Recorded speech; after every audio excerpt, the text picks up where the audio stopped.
ማህበራዊ ግብ ደግሞ እንመልከት። በማህበራዊ ግብ የኑሮ ጥራትን ለማሻሻል ለማረጋገጥ ካለው ፋይዳ አንፃር እኛ በሶስት ኤ ነው የምንከፍለው። አንደኛው አክሰሲቢሊቲ ነው፣ ተደራሽነት።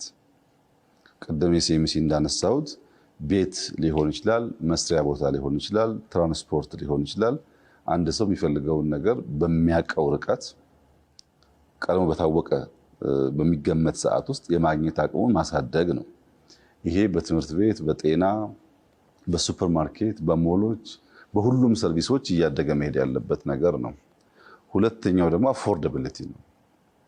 ለምሳሌ ድሮ ሳይሆን የዛሬ 2-3 ዓመት ሲኤምሲ የሚኖር ሰው ልጆቹን ፓርክ ይዞ መውጣት ካለበት ኦል ዘ ዌይ ነርቶ ፍሬንድሺፕ ካልመጣ በቀር አልነበረም። አሁን ግን በየሰፈሩ ስለሰራን ፓርኮች አንድ መካከለኛ ገቢ ያለው ቤተሰብ ማታ ከመሸ በኋላ ልጁን ኳስ ለማጫወት ወይም ይዞ ለመውጣት የግድ ፍሬንድሺፕ አይመጣም። ድሮ አንድ የሚያገባ ሰው፣ ሰርገኛ ሰው በዚህ ቀደም እንዳልኩት ከየትም ቦታ ቢሆን የሸራተን አጥር ጋር መጥቶ ፎቶ መነሳት አለበት፣ አጥሩ ላይ ማለት ነው። ዛሬ አዲስ አበባ የተሰራችው ለሙሽራ የሆነ ይመስል በየሄድክበት በጣም አማራጮች አሉ። አፎርደብል ነው ማለት ነው። ለሰዎች የሚፈልጉትን ነገር ለመከወን በአካባቢያቸው ያገኛሉ።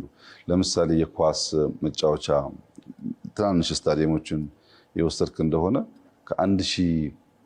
ከ1600 ገደማ ነው አዲስ አበባ ብቻ የተሰራ። አሁን ሲኒየር ሰዎች ስራ ውሎ ማታ 2 ሰዓት 3 ሰዓት ከጎረምሶች ጋር ከሰፈር ሰው ጋር ኳስ ሲጫወቱ ማየት እየተለመደ መጥቷል። መስፋት አለበት፣ በቂ ነው ማለት አይደለም፣ ግን አፎርደብል የማድረጉ ነገር በብዙ መንገድ እየሰፋ ነው ያለው። ሶስተኛው አትራክቲቭነስ ነው፣ ሳቢነት።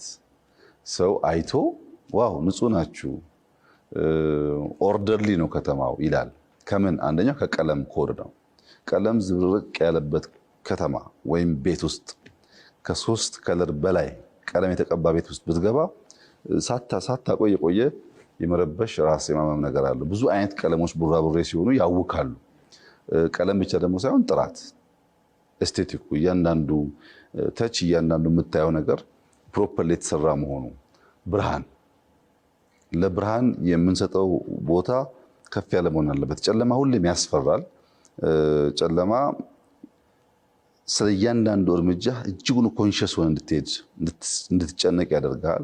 ብርሃን ደግሞ በደመ ነፍስ እንድትንቀሳቀስ ያደርጋል። ለምሳሌ ከዚህ ቀደም ከ4 ኪሎ ወደ ሽሮ ሜዳ መሄድ መሸት ካለ ግራና ቀኝ ማየት ግዴታ ሊሆን ይችላል። ጉድጓድ ስለሚኖረው መንገዱ መጠንቀቅ ግዴታ ሊሆን ይችላል። ዝም ብለህ በደመ ነፍስ የምታደርገው ጉዞ አይደለም። አሁን ግን ብርሃን ነው፣ ፀሐይ ነው የሚመስለውና ያ ነገር ጉዞውን ያቀልልሃል። እነዚህን አይነት ግቦች ከማህበራዊ ግብ አንጻር ያሳካልና ኮሪደርን ሲጠቀለል ሰዎች ስም ሊያወጡለት ሲሞክሩ መጀመሪያ ግቦቹን ማየትና ግቦቹን በምን ደረጃ እንዳሳካ ማረጋገጥ ማወቅ ያስፈልጋል።